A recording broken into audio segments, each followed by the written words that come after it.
Hello students, our next topic is latent heat. The word latent means hidden.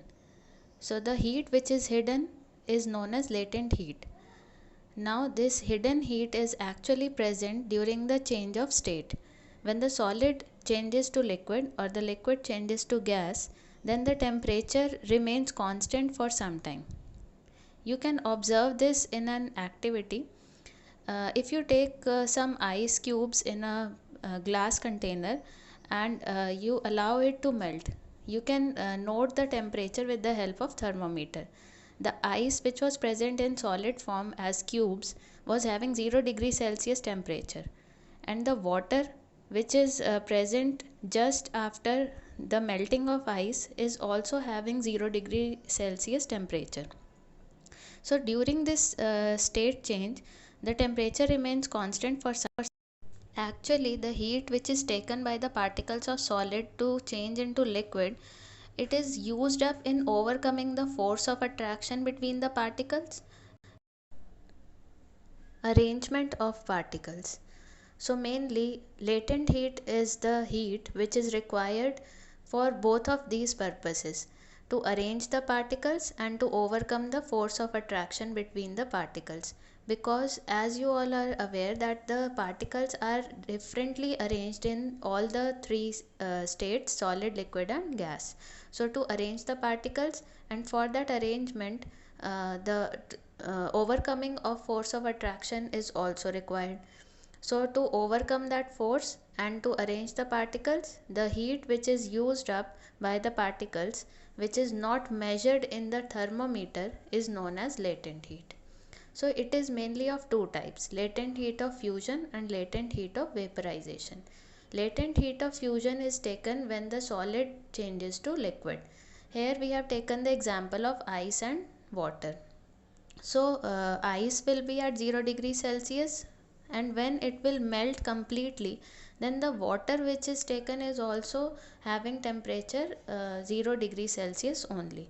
So the temperature remains constant for some time, and that energy which was taken by the particles will not be measured in the thermometer. So the definition is that the amount of heat energy that is required to change 1 kilogram of a solid into liquid at atmospheric pressure and at its melting point, then that is known as latent heat of fusion. Whereas second is latent heat of vaporization. It is for the changing of liquid into gas state. So its definition is the amount of heat energy that is required to change 1 kilogram of liquid into vapors at atmospheric pressure and at its boiling point. That is known as latent heat of vaporization. For this we can take the example of water at 100 degrees Celsius and steam at 100 degrees Celsius. When the water boils at 100 degrees Celsius and it produces steam that is also having temperature 100 degrees Celsius, so the temperature remains constant for some time. So if the question arises now that which one is more effective in cooling, ice at 0 degree Celsius or water at 0 degree Celsius? So your answer will be that it is ice at 0 degree Celsius, because ice at 0 degree Celsius will not be having latent heat of fusion, whereas water at 0 degree Celsius is changed into water from ice, so it has taken some of the heat. So water at 0 degree Celsius will be having more heat energy rather than ice at 0 degree Celsius. So more effective in cooling will be ice.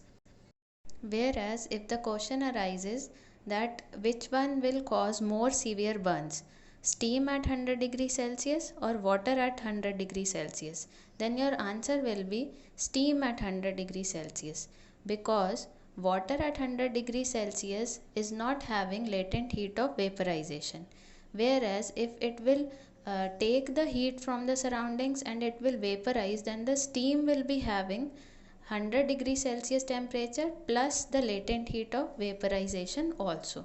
So the temperature of vapors or steam will be more rather than water at 100 degrees Celsius.